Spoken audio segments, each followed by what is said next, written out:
दोन मिनिट खाली जर फक्त महामात पालखीचं स्वागत होतं इंदापूर तालुक्यात. निश्चित प्रकारे खूप मोठ्या भक्तिभावाने हे सगळा वारकरी सोहळा आमचे वारकरी बंधू भगिनी इंदापूर तालुक्यामध्ये इथं आता पहिल्यांदा इथं पाऊल ठेवतायत.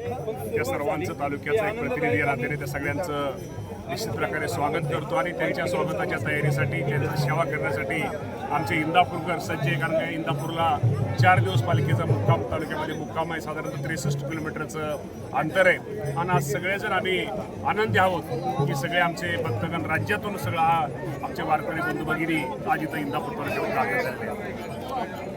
ओके.